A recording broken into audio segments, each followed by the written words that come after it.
I took a gap year between high school and college, and that's when I started my camp ministry journey to try to figure out if ministry was somewhere that God was trying to bring me into, and if camp was going to be that area that I could serve in His ministry.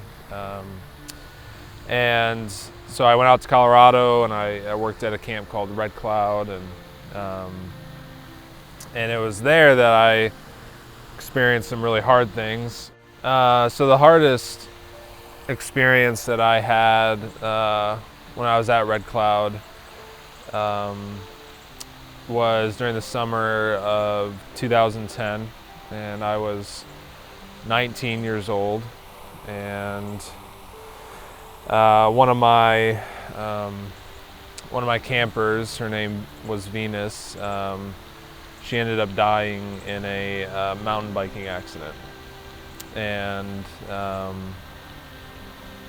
she was 12 years old, and it was hard for me to fathom or understand why a 12-year-old would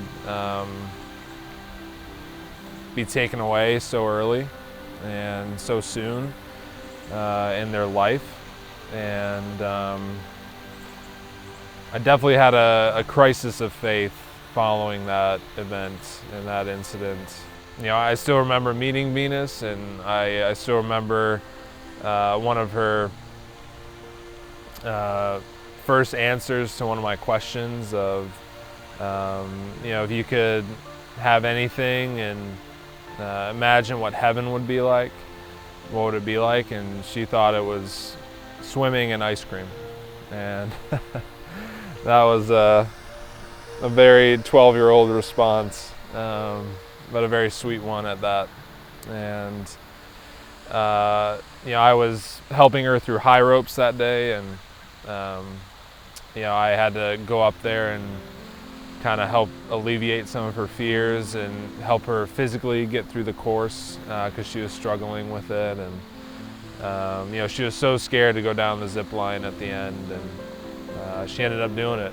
And my camp nickname at Red Cloud was CB, and it stood for a number of things, but she came running up to me afterwards, and you know, she said, "CB, CB, I did it, I did it." And I was like, "Yeah, you did, Venus. Like, you did so good."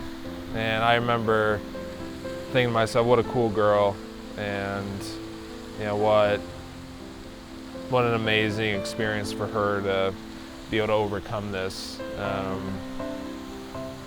And then, you know, it was later on in the day that she, you know, had her accident.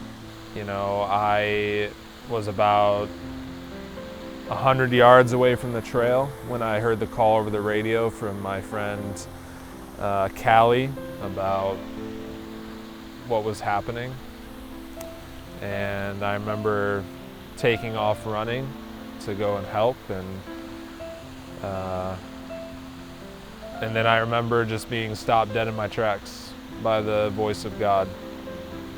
And you know, there's only 3 instances in my life that He has spoken to me audibly, and this was one of those moments where He said, "Your place is here. I have everything taken care of up there."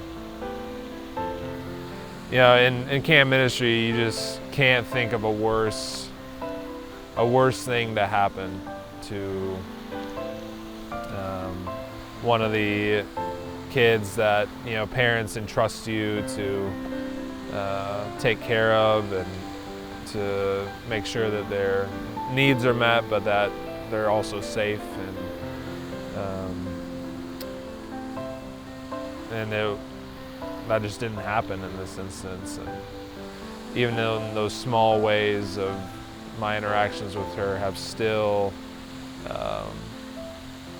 impacted me to this day for what we have to be thankful for in our time on this earth, and knowing that it's momentary, but knowing that we can live it to the fullest. And Venus truly taught me that there's joy in every moment, that there's potentially ice cream waiting in heaven, and that there's kindness that can be shared with everyone around us, because she was truly a kind soul for who she was, and so I'm thankful for that. My name is Evan Clark, and this is where I found God.